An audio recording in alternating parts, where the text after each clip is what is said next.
गण गणपते नमः। बोलिए अहोई माता की जय। आइए आज के वीडियो में हम अहोई अष्टमी व्रत कथा का श्रवण करेंगे। अहोई अष्टमी व्रत की पौराणिक कथा संतान की लंबी आयु और सुख समृद्धि के लिए माँ पार्वती के प्रति अटूट विश्वास और संकल्प को दर्शाती है। यह व्रत कार्तिक मास के कृष्ण पक्ष की अष्टमी तिथि को रखा जाता है। माताएं यह व्रत अपने बच्चों की लंबी आयु और खुशहाल जीवन के लिए रखती हैं। माताएं यह व्रत निर्जला करती हैं और शाम को आकाश के तारों को देखने के बाद ही अपने व्रत का पारण करती हैं। इस व्रत का अर्थ होता है अनहोनी को होनी में बदलना। अहोई अष्टमी को अहोई आठे के नाम से भी जाना जाता है। आइए अब हम अहोई माता का ध्यान करते हुए अहोई अष्टमी की व्रत कथा का श्रवण करते हैं। अहोई अष्टमी के व्रत में माताएं स्याही माता, अहोई माता और गणेश जी की पूजा अर्चना करती हैं। आइए अष्टमी की कथा श्रवण करने से पहले हम गणेश जी का ध्यान करते हुए गणेश जी को नमन करते हुए सबसे पहले विघ्नहर्ता गणेश जी की कथा का श्रवण करेंगे। उसके बाद अपने हाथ में गेहूं के 7 दाने लेकर हम अष्टमी की कथा का श्रवण करेंगे, क्योंकि अहोई अष्टमी की कथा सुनने के उपरांत उन गेहूं के 7 दानों को माताएं अपने पल्लू में बांधती हैं और जब तारों को अर्घ दिया जाता है तब उन गेहूं के दानों का उपयोग किया जाता है। इसलिए गणेश जी की कथा तो आप ऐसे श्रवण कर सकते हैं, लेकिन जब अहोई अष्टमी की कथा का श्रवण करें तो गेहूं के दाने अवश्य रखें। आप चाहें तो गणेश जी की कथा सुनते वक्त और अहोई माता की कथा सुनते वक्त भी अपने हाथ में गेहूं के दाने रख सकते हैं। आइए अब विघ्नहर्ता गणेश जी की कथा का रसपान करते हैं। बोलिए गणेश जी महाराज की जय। पौराणिक कथा के अनुसार एक गांव में एक बुढ़िया रहती थी। उस बुढ़िया के पति की मृत्यु हो चुकी थी। वह अपने बेटे और बहू के साथ रहती थी। उसकी बहू मंद बुद्धि की थी, जो अपनी भूख बर्दाश्त नहीं कर पाती थी और हमेशा कुछ ना कुछ खाती ही रहती थी। उसका ध्यान स्नान और पूजा पाठ में बिल्कुल भी नहीं था। वह सुबह उठकर सबसे पहले खाना खाती और उसके बाद ही घर के कोई दूसरे काम किया करती थी। तो उसकी सास यह देखकर बहुत ही दुखी रहती थी।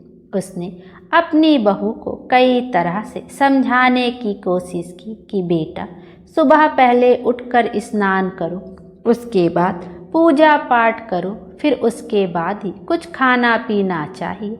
लेकिन वह अपनी सास की एक भी नहीं मानती। कहती मुझे तो बहुत भूख लगती है, अगर मैं थोड़ी देर कुछ ना खाऊं तो मेरे प्राण निकल जाएंगे।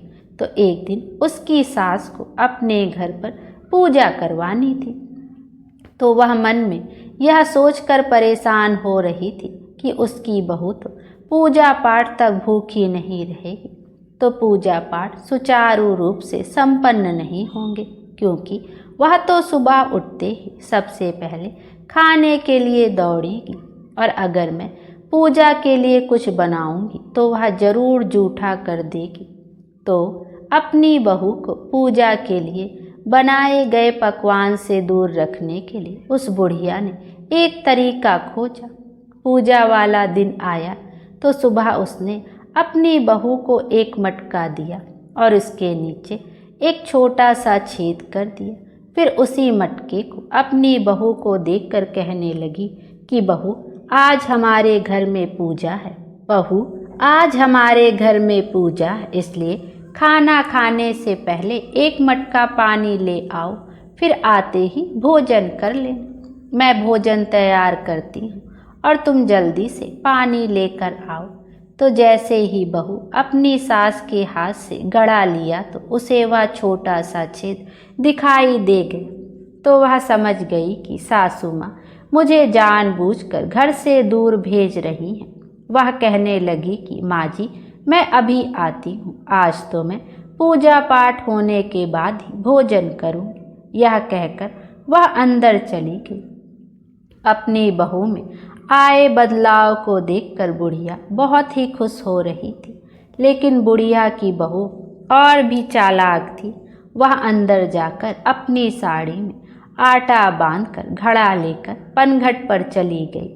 पनघट पर पहुंचकर उसने आटा निकाला और कुएं के पानी से आटा गूंथकर छोटी छोटी रोटियां बना ली और फिर सोचने लगी कि मैं इन रोटियों को सेकूं कहाँ। वह इधर उधर देखने लगी। तभी शमशान घाट में चिता जलाई जा रही थी, तो बहू ने सोचा कि यह ठीक है, मैं उस चिता पर जाकर यह रोटियां सेक लाऊंगी। तो सारे लोग जब वहां से चले गए तो वह उस चिता के पास गई और वहां जाकर रोटियां सेक ली, पर उसकी रोटी सूखी थी। वह सोचने लगी कि बिना घी के सूखी रोटी कैसे खाऊं, साथ में और कुछ है ही नहीं, पानी के साथ तो मुझे अच्छी नहीं लगेगी। तो वह पास में गणेश जी के मंदिर गई। वहाँ गणेश जी को किसी ने चोला चढ़ाया था। उसने देखा कि गणेश जी की तोंद पर खूब सारा घी लगा है, तो उसने झट से अपनी रोटियों को उठाया और गणेश जी की तोंद पर लगे हुए घी से सभी रोटियों को चुपड़ लिया और फिर गणेश जी को भोग लगाकर रोटियां खाने लगी। सारी रोटी खाकर थोड़ा सा आटा बचाया था, वह उस मटके के छेद में लगाया, जिससे वह छेद बंद हो गया। फिर उसने मटके में पानी भरा और घर आ गई। लेकिन गणेश जी उस बहू की इस हरकत से नाराज हो गए और गुस्से में उन्होंने अपनी नाक पर उंगली चढ़ा ली। अब जब गांव वाले गणेश मंदिर आए तो वह देखने लगे कि गणेश जी के नाक पर उंगली है, तो वह सोचने लगे कि यह कैसे हुआ है। सारे तरह तरह से पूजा पाठ करने लगे, लेकिन गणेश जी अपनी उंगली वापस नहीं उतार रहे थे। यह बात पूरे नगर में फैल गई। फैलते फैलते राजा तक पहुंच गई। तो राजा ने बड़े बड़े पंडितों और जोशियों को बुलवाया, हवन करवाया, गणेश जी को तरह तरह के भोग लगाए, दूर्वा अर्पित की, मोदक चढ़ाए, लड्डू चढ़ाए, हाथ जोड़कर प्रार्थना की, लेकिन गणेश जी तो माने ही नहीं और उन्होंने अपने नाक से अंगुली नहीं हटाई। अब सारे लोग चिंतित थे, सोचने लगे कि गणेश जी इस तरह क्रोधित बैठे हैं, कहीं कोई अनर्थ ना हो जाए। तो राजा ने काफ़ी सोच विचार के बाद पूरे गांव में ऐलान करवाया कि जो भी आदमी गणेश जी के नाक से अंगुली हटा देगा, उसे मैं इनाम के तौर पर 5 गांव इनाम में दूंगा। यह बात सुनकर तो गांव के सभी लोग गणेश जी को मनाने में लग गए, लेकिन गणेश जी तो नहीं माने। वैसे ही अंगुली चढ़ाए बैठे थे तो सारे थक हार कर बैठ गए। तो यह देखने के लिए वहाँ पर बुढ़िया और उसकी बहू भी गए हुए थे। बुढ़िया की बहू कहने लगी कि राजन, मैं गणेश जी के नाक से अंगुली हटा सकती हूँ। अगर आपकी आज्ञा हो तो मैं यह कार्य कर सकती हूँ। अपनी बहू की बात सुनकर उसकी सास हंसने लगी और कहने लगी कि जब बड़े बड़े विद्वान भी कुछ नहीं कर पाए तो तुम कैसे गणेश जी को मनाओगी? तुम्हें तो खाना खाने के अलावा कुछ सूझता ही नहीं है। तब उसकी बहू कहने लगी कि माँ जी, जब तुम्हारी बहू छेद वाले घड़े में पानी ला सकती है तो गणेश जी के नाक पर से अंगुली भी हटा सकती है, आप मेरा यकीन कीजिए। तभी वहाँ पर बैठे बड़े बुजुर्ग कहने लगे कि जब सबको मौका मिला है तो एक मौका बहू को भी मिलना चाहिए, क्या पता यह सच कह रही हो। तो सारे लोग मान गए। तो बहू कहने लगी कि मेरी एक शर्त है कि मेरे घर से लेकर मंदिर तक पर्दा बांधा जाए। तो राजा ने उसके घर से लेकर मंदिर तक आदेश देकर पर्दा बंधवा दिया। अब बहू पहले अपने घर गई और फिर वहाँ से कपड़े धोने वाला धोना लेकर मंदिर चली। सारे लोग पर्दे के आसपास बैठे थे और बहू धोना लेकर सीधे गणेश जी के मंदिर गई और जाकर कहने लगी कि गणेश जी, मैंने आपकी तोंद से जरा सा घी क्या लिया, आपने तो अपने नाक पर अंगुली चढ़ा ली। तो घी लेकर चूरमा बनाया, चूरमा बनाकर सबसे पहले भोग भी तो तुम्ही को लगाया, फिर भी तुम नाराज होकर बैठ गए क्या? सीधे घी से तुम्हारा पेट भर जाता, मुझे कोई पूजा पाठ स्तुति नहीं आती है। अब आप अपनी नाक पर से अंगुली हटा लो, नहीं तो मेरे पास धोना है। अगर धोने की एक लगाई तो आपके टुकड़े टुकड़े हो जाएंगे। तब नादान बहू की बात सुनकर गणेश जी को मन ही मन हंसी आने लगी और उनका सारा क्रोध दूर हो गया। वह सोचने लगी कि यह तो पूरी पागल है, अगर सच में मुझे धोने की मार दी तो नाक पर से अंगुली क्या, मैं तो यहाँ से ही हट जाऊँगा। तब गणेश जी ने बिना सोचे समझे तुरंत ही अपने नाक से अंगुली हटा ली। अंगुली हटाते ही बहू ने हाथ जोड़कर गणेश जी को प्रणाम किया और कहा कि गणेश जी महाराज, मैंने आज तक कोई पूजा पाठ नहीं की है, पर आज से मैं यह प्रण लेती हूँ कि आज के बाद स्नान करके सबसे पहले आपकी पूजा किया करूँगी। यह कहकर गणेश जी भगवान के सामने माथा टेका और फिर बाहर आ गई और हाथ जोड़कर कहने लगी कि हे राजन, गणेश जी ने अपने नाक पर से अंगुली हटा ली है। यह सुनकर राजा और गांव के सारे लोग हैरान हो गए और बहू की जय जयकार करने लगे। तब राजा ने अपने ऐलान के मुताबिक बहू को 5 गांव इनाम में दिए। तो उस बहू की बूढ़ी सास भी यह देखकर बहुत ही खुश हुई और अपनी बहू को गले से लगाकर कहने लगी कि बेटा, मैं तो तुझे पागल समझ रही थी, पर तूने तो सच में चमत्कार दिखाया। वह कहने लगी कि माँ जी, इन सब के पीछे हमारे घर पर जो आपने पूजा करवाई थी उसी का फल।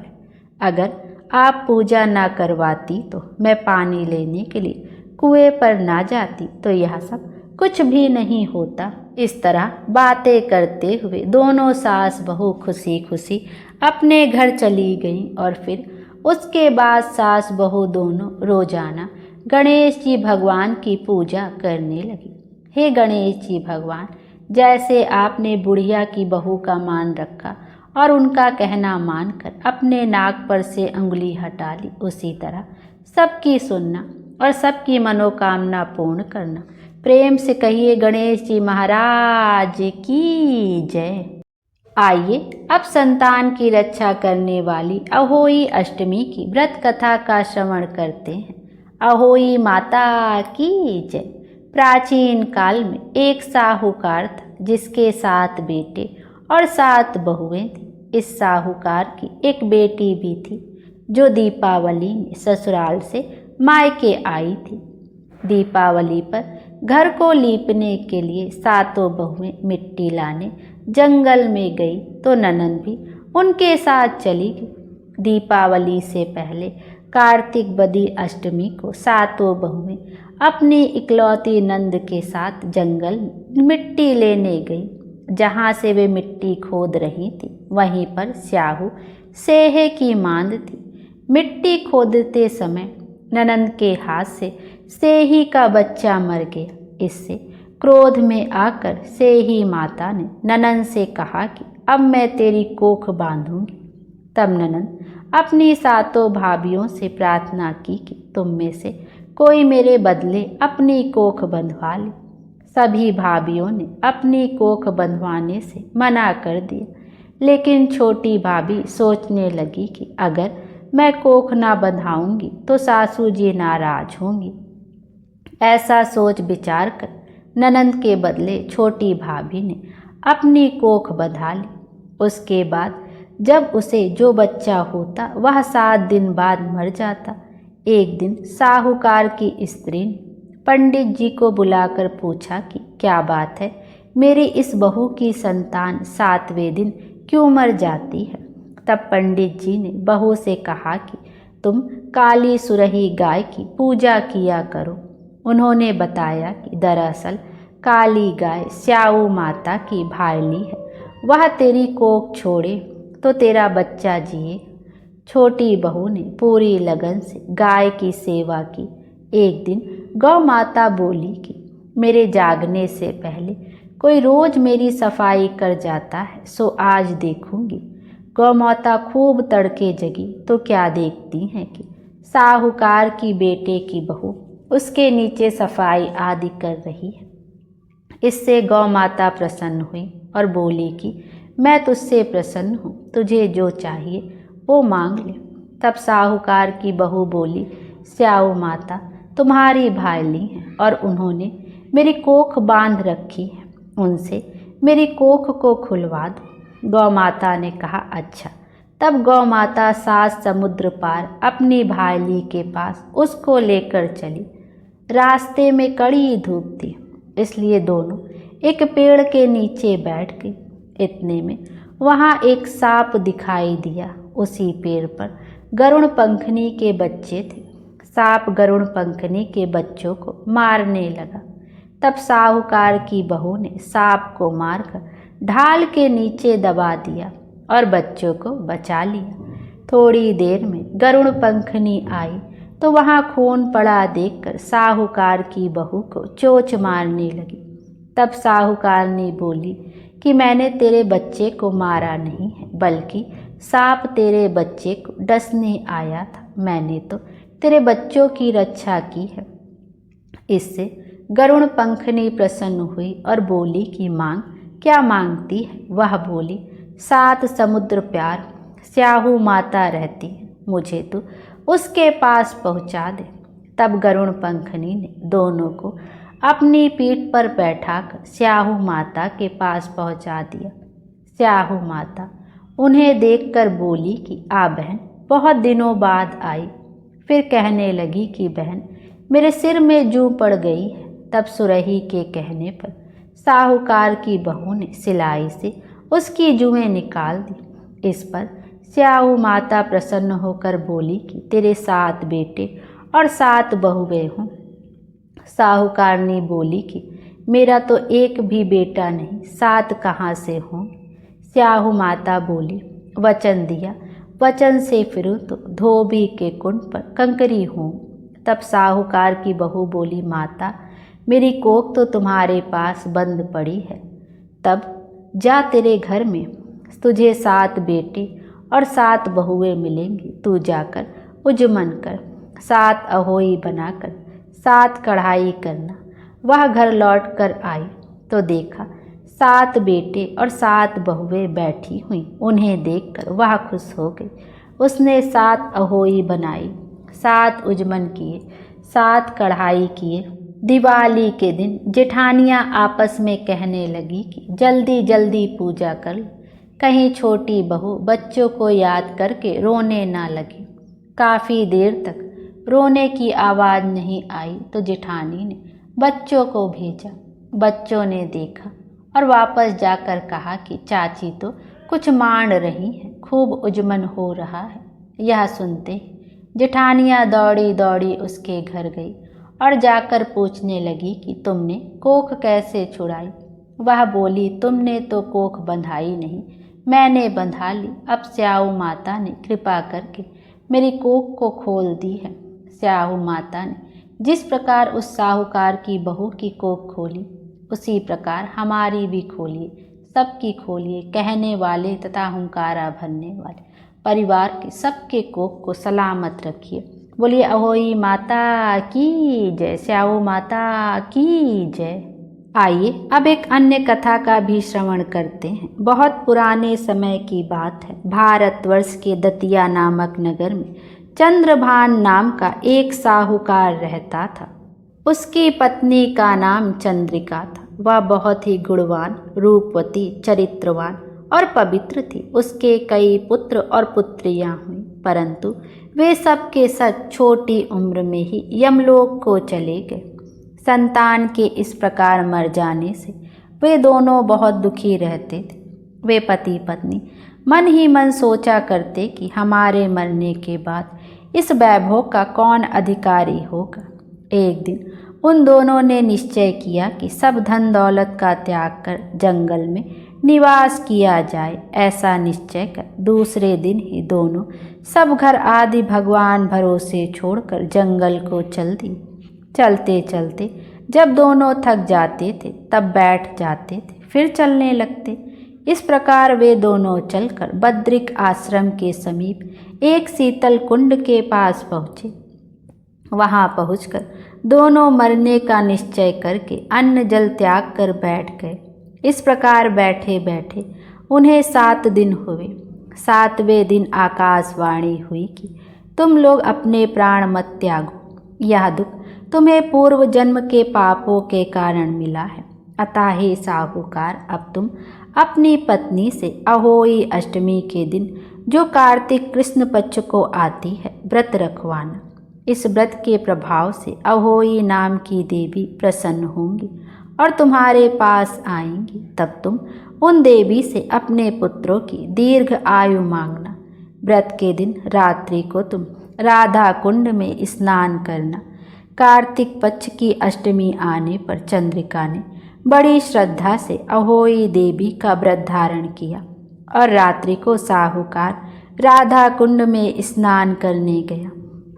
साहूकार जब स्नान करके घर लौट रहा था तो रास्ते में अहोई देवी ने उसे दर्शन दिए और बोली, साहूकार, मैं तुमसे बहुत प्रसन्न हूँ, तुम मुझसे कुछ भी वर मांग लो।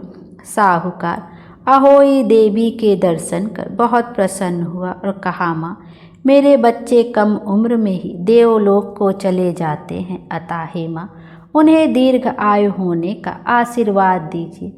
अहोई देवी ने कहा, ऐसा ही होगा। इतना ही कहकर अहोई देवी अंतर्ध्यान हो गई।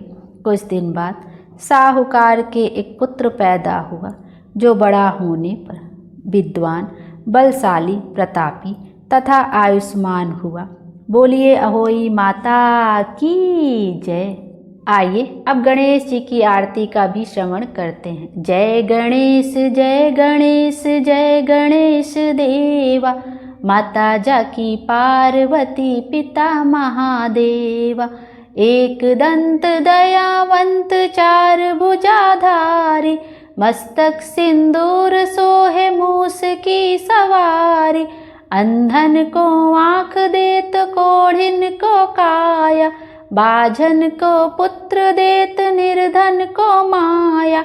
हार चढ़े फूल चढ़े और चढ़े मेवा, लड्डुअन का भोग लागे संत करें सेवा।